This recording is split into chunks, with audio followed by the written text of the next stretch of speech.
D चौक एहतजाज पर PTI रहनुमाओं के खिलाफ मजीद 10 मुकदमे दर्ज। इस्लामाबाद में एफआईआर की तादाद 20 हो गई। दस्तावेज के मुताबिक 5 खवातीन समेत 853 अफराद गिरफ्तार किए जा चुके।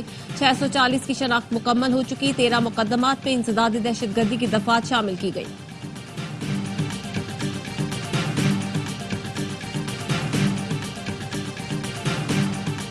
रेड जोन में कोई एहतजाज नहीं किया जा सकता। स्टेट गेस्ट की आमद के मौके पर ही एहतजाज की कॉल क्यों दी गई? मौके पर एहतजाज से सियासी पार्टी की बदनीयती साबित होती है। नायब वजीर आजम इसहाक डार की सफीरों से गुफ्तगू। कहा पीटीआई की तारीख है, इनका कोई एहतजाज पुरअमन नहीं होता। माजी में इस जमात ने 35 पंक्चर का बयानिया बनाया। जुडिशल इंक्वायरी में साबित हुआ कोई इंतखाबी धांधली नहीं हुई थी।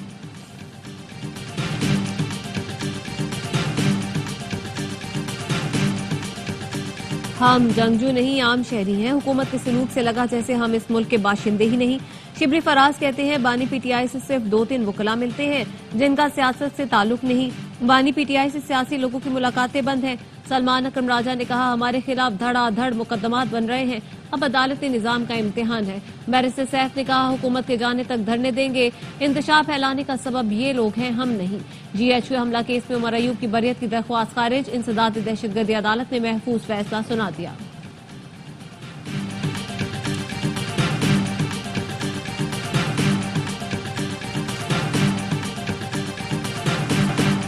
कराची एयरपोर्ट के करीब चीनी काफिले पर खुदकुश हमले की तैयारी PIB में की गई। दहशतगर्दों ने पुरानी सब्जी मंडी में फ्लैट किराए पर लिया। तालिब इल्म बनकर रिहाइश इख्तियार की। गिरफ्तार मुलजिमा भी 2 मरतबा फ्लैट पर आई। फ्लैट से धमाका खेज मवाद के जर्रात, कपड़े और बाल मिले। तमाम नमूने DNA के लिए महफूज कर लिए गए।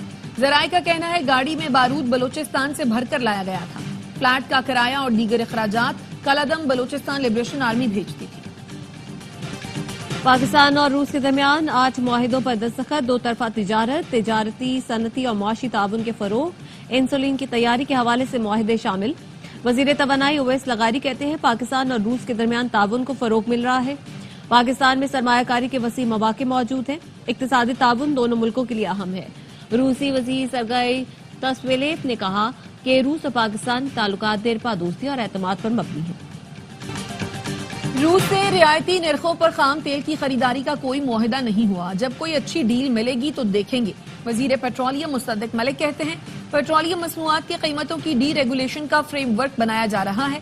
डी रेगुलेशन से कीमतों में कमी का फौरी फायदा आवाम तक पहुंचेगा।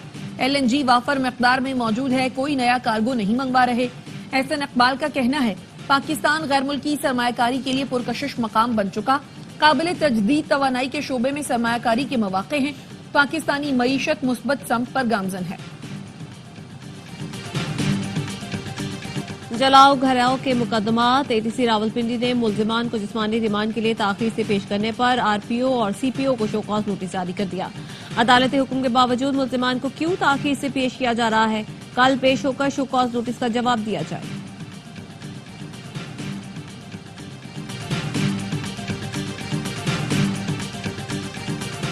नोबेल इनाम याफ्ता मलाला यूसुफजई की ऑक्सफोर्ड यूनिवर्सिटी में स्कॉलरशिप पर आई तालिबात से मुलाकात। ऑक्सफोर्ड पाकिस्तान प्रोग्राम की जानिब से मलाला स्कॉलरशिप 2 पाकिस्तानी तालिबात ज़ैनब अजीज, आयदा हामिद और एक फलस्तीनी तालिबा सोहा अल्बाना को दी गई है जो अपनी तालीम ऑक्सफोर्ड यूनिवर्सिटी में मुकम्मल करेंगी। मलाला यूसुफजई ने कहा इस प्रोग्राम के तहत बासलाहियत लड़कियों को आला तालीम हासिल करने का मौका मिलता है। लड़कियां आला तालीम हासिल करके मुल्क का मुस्तकबिल संवारने में किरदार अदा कर सकती हैं। और साबिक ICC chairman Greg Barclay council पर भारतीय तसल्लुत से फिक्रमंद। कहा भारतीय तसल्लुत और ताकत से क्रिकेट के नताइज पर फर्क पड़ रहा है। उम्मीद है जेश आप फैसले करते वक्त भारत का मफाद नहीं देखेंगे। खदशा है ICC के TV राइट्स अगले साइकिल में कम हो जाएंगे। क्रिकेट को मशरिक वस्ता और सऊदी अरब में नई मार्केट तलाश करना होगी।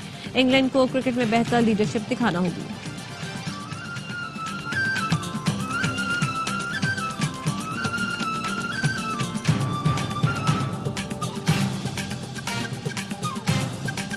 चौबीस नवंबर का एहतजाज। इस्लामाबाद के ताजिरों की तौहीन अदालत की दरख्वास्त पर समाअत। चीफ जस्टिस आमिर फारूक हुकूमत और इंतजामिया पर बरहम। कहा आपने अमन अमान बहाल करना था मगर आपने पूरा इस्लामाबाद बंद कर दिया।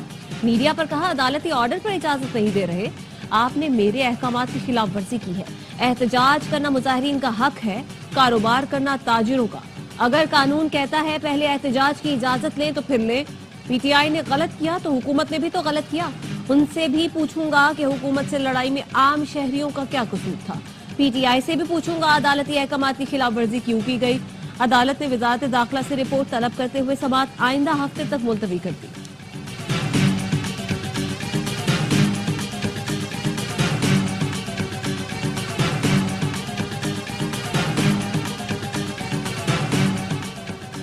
पेशावर हाई कोर्ट ने जरताज गुल, शिबली फराज, रऊफ हसन को 27 दिसंबर तक राहदारी जमानत दे दी। हाई कोर्ट ने असद कैसर, शहराम तरकई और दीगर पीटीआई रहनुमाओं को भी 24 दिसंबर तक हिफाजती जमानत दी। चीफ जस्टिस हाई कोर्ट ने रिमार्क्स दिए, दूसरे सूबे की हद तक हिफाजती जमानत देते हैं, वहां अदालत से रुजू करें। आप तो सारे यहाँ आए हैं, इजलास भी बुला लें।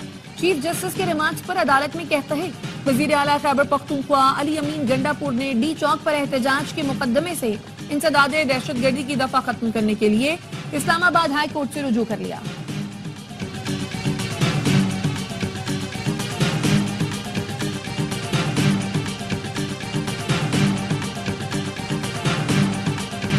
अक्सर सुनते हैं बुशरा बीबी या अलीमा खानम पार्टी की क़यादत ले रही हैं। ये बातें खुद फैलाते हैं क्योंकि वो माइनस बानी पीटीआई की बात कर रहे हैं। ऐसा बिल्कुल नहीं होगा। एक ही लीडर है, वो बानी है। अलीमा खानम की वॉइस ऑफ अमेरिका से गुफ्तगू कहा, पार्टी में से कोई भी हमारे राब्ते में नहीं होता। बानी ने बुशरा बीबी को एहतजाज से मुतालिक कोई हिदायत नहीं दी थी क्योंकि वो 2 हफ्ते पहले से बीमारी के बायस तारीख पर नहीं आ रही।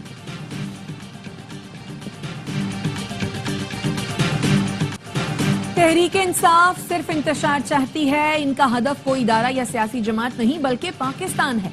वजीर इत्तलात सिंध शर्जील मेमन कहते हैं, कराची, पंजाब और बलूचिस्तान से इनका कोई काफिला इस्लामाबाद नहीं गया। पैसे और खाने का झांसा देकर खैबर पख्तूनख्वा से लोग लेकर आए। हुकूमत ने सख्ती शुरू की तो सबसे पहले इनके रहनुमा भागे। गंडापुर ने असम्बली में कहा, हमारे पास हथियार हैं, हम लड़ेंगे। अली अमीन गंडापुर का बयान रियासत से बगावत है।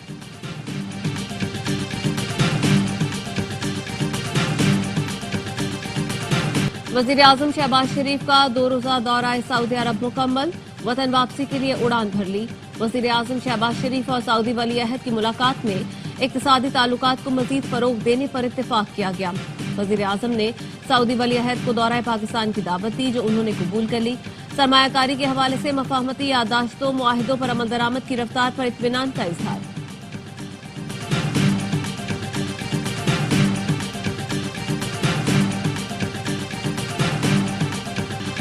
ज़र मुबादला के ज़खायर चंद हफ्तों में 3 माह के हो जाएंगे। 6 माह में शरह सूद 13% पर आ चुकी है। वजीर खजाना मोहम्मद औरंगजेब का तकरीब से खिताब, कहा करंट अकाउंट खसारा कम हुआ, महंगाई 70 माह की कम तरीन सतह पर आ गई। अब हमने मौशी इस्तेहकाम की बुनियादों को मजबूत करना है। मईशत में निजी शोबे का अहम किरदार है। हुकूमत निजी शोबे को पॉलिसी गाइडलाइन देगी, वो काम नहीं करेंगे जो पहले होते थे। बानी पीटीआई की हिदायत पर उमर अयूब के बाद शिबली फराज भी जुडिशल कमीशन से मुस्ताफी। उमर अयूब की जगह बैरिस्टर गौहर, शिबली फराज की जगह senator Ali Zafar judicial commission में पीटीआई की नुमाइंदगी करेंगे।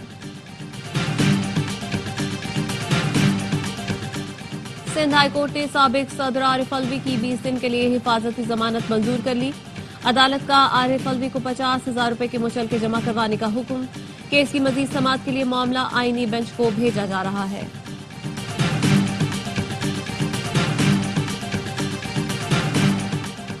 Chairman joint chiefs of staff committee general Sahil Shamshad Mirza का इराक का दौरा। इराकी वजीर आजम, वजीर दिफा, वजीर दाखिला और चीफ ऑफ डिफेंस फोर्सेस से मुलाकातें।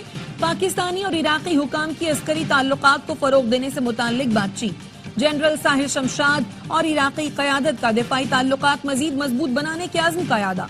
इराकी क़यादत ने पाकिस्तान की मुसल्लह अफवाज की पेशावराना महारत को सराहा। दौरा जनूबी अफ्रीका के लिए कौमी स्क्वाड का ऐलान। बाबर आजम की तीनों फॉर्मेट्स में वापसी। सुफियान वकीम को पहली बार वनडे स्क्वाड में शामिल कर लिया गया।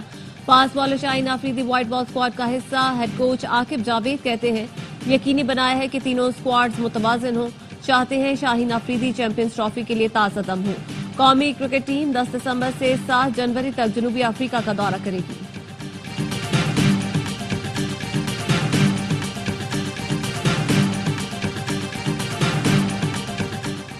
जूनियर हॉकी एशिया कप के फाइनल में आज पाकिस्तान और भारत टकराएंगे। मस्कत में जारी टूर्नामेंट के सेमीफाइनल में गुज़श्ता रोज पाकिस्तान ने जापान को 4-2 से शिकस्त दी थी।